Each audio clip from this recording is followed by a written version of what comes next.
चाचा चौधरी और झूलू से टक्कर। एक दिन शहर में। अरे रोल्दो, तुम अफ्रीका घूमने गए थे, वहां से क्या लाए? ये देखो झूलू पहलवान। अरे बेवकूफ, इस हबशी का हम क्या करेंगे? कोई कीमती चीज लाता वहां से। बेवकूफ मैं नहीं, तुम हो। इस झूलू पहलवान को हम साबू के साथ भिड़ा देंगे।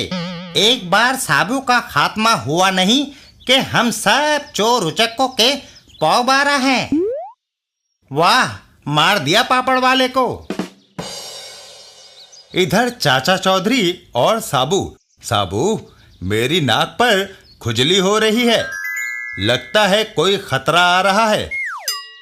चाचा जी, खतरों से खेलना हमारा काम है।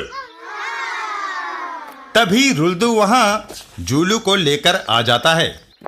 चौधरी, क्यों ना तुम्हारे साबू और हमारे झूलू पहलवान के बीच बॉक्सिंग का मुकाबला हो जाए। वैसे तो मारधाड़ मुझे अच्छी नहीं लगती, लेकिन तुम कहते हो तो हो जाए। अपने झूलू से कहो कि ग्लोव पहन कर आए। झूलू पहले एक हीरे की अंगूठी पहनता है और फिर ऊपर से ग्लोव चढ़ाता है। झूलू, ये अंगूठी पहनने का क्या राज है?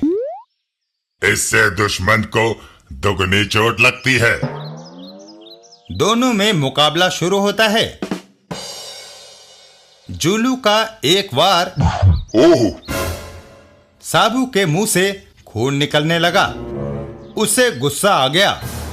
जब साबू को गुस्सा आता है तो सामने वाले की खैर नहीं। साबू का एक भरपूर बायां हाथ और झूलू सूखे पत्ते की तरह आसमान में उछल गया। प्यारे झूलू, तुम कहाँ गए? वह कहां से आया था? अफ्रीका से। फिर उसे वहीं जाकर ढूंढो। हैं?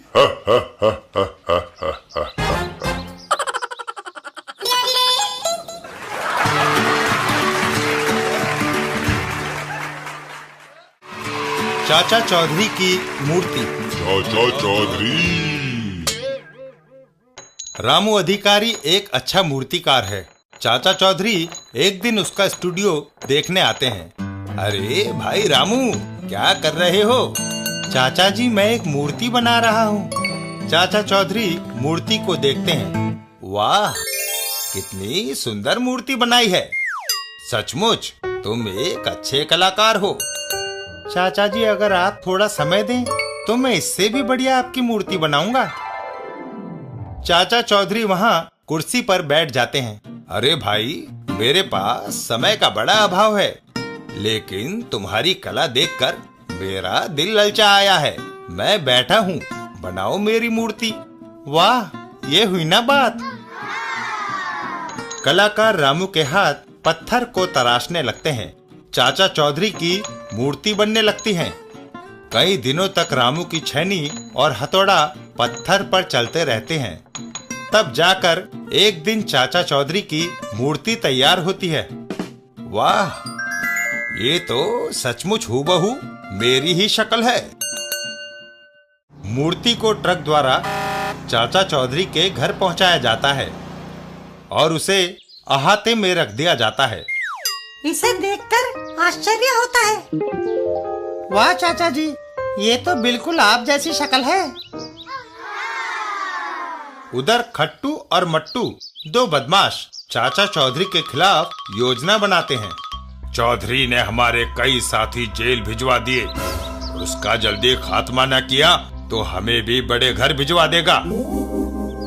हम उसके घर चलते हैं और उसे कुत्ते की मौत मार डालते हैं।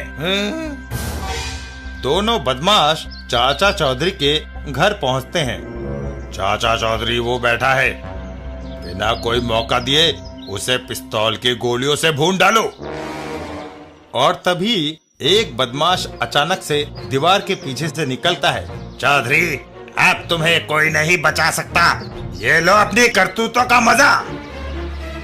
और तभी बदमाश अंधाधुंध फायर कर देता है।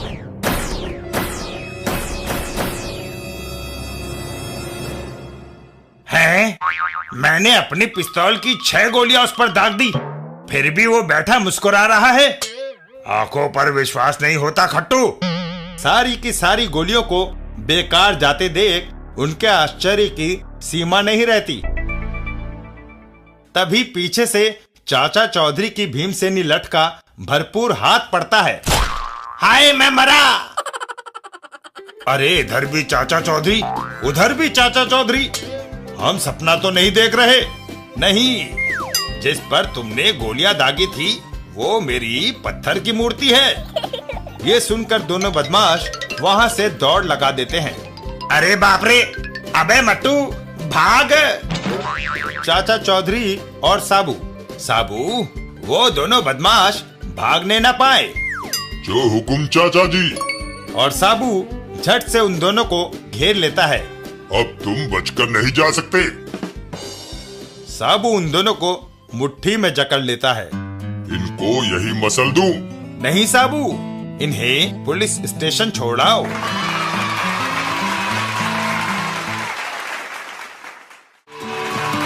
चाचा चौधरी और समुद्री राक्षस का मुकाबला।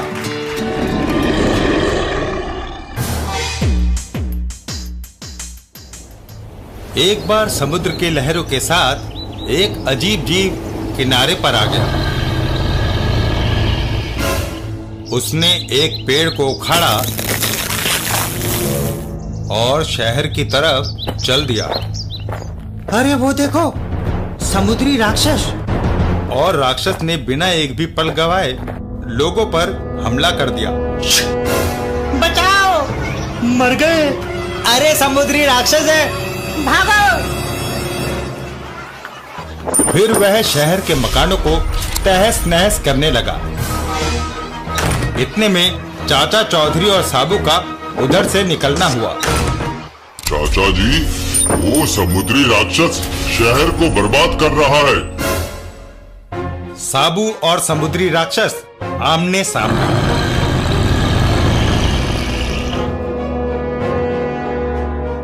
समुद्री राक्षस बिना एक भी पल गवाए साबू पर हमला कर देता है।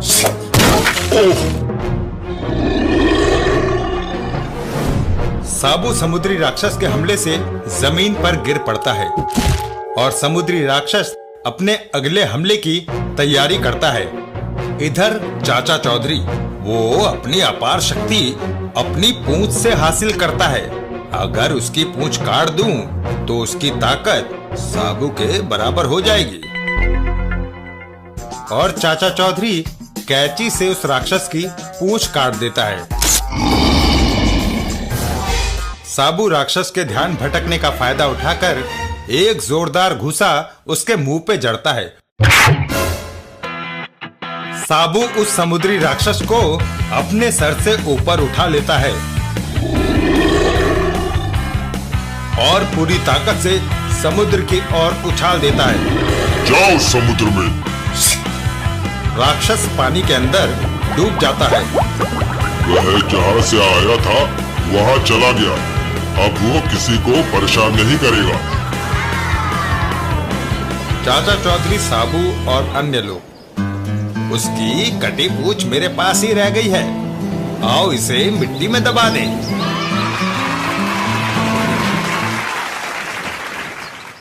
चाचा चौधरी और ये दुनिया। एक दिन चाचा चौधरी के घर पर। अरे तुम कई महीनों से घर में बैठे चारपाई तोड़ रहे हो, कहीं बाहर क्यों नहीं जाते? जाकर देखो कि दुनिया कितनी विचित्र है। चाची की बात सुनकर चाचा चौधरी घर से बाहर चल देते हैं। अच्छा, जाकर देखता हूँ क्या दुनिया सचमुच विचित्र है। थोड़ी दूरी पर, कहो भाई मनसुखलाल, क्या हाल चाल हैं? कुछ मत पूछो, बड़े बुरे हाल हैं। चारों तरफ धोखा ही धोखा है। तभी चाचा चौधरी की नजर मनसुख के पैरों पर जाती है। अरे ये क्या, तुमने एक पाँव में लाल और दूसरे में हरे रंग की जुराब पहन रखी है। अरे चाचा जी, इसी का तो रोना रो रहा था। दुकानदार ने धोखा देकर मुझे ठग लिया। कैसे? एक नहीं, दुकानदार ने बिल्कुल इसी डिजाइन के जुराबों के 2 जोड़े मुझे बेचे हैं। हैं? कमाल है, लोग अपनी अकल को दोष नहीं देते और दूसरों की शिकायतें करते फिरते हैं। थोड़ा आगे जाने पर अरे ये तो सेठ करोड़ीमल नजर आते हैं। चाचा चौधरी सेठ करोड़ीमल को आवाज लगाते हैं, अरे सेठ जी, इतने घबराए हुए किधर भागे जा रहे हो? अरे चाचा जी, मैं जरा जल्दी में हूँ। आपका हजारों रुपयों से भरा बटुआ जो खो गया था वो मिला या नहीं?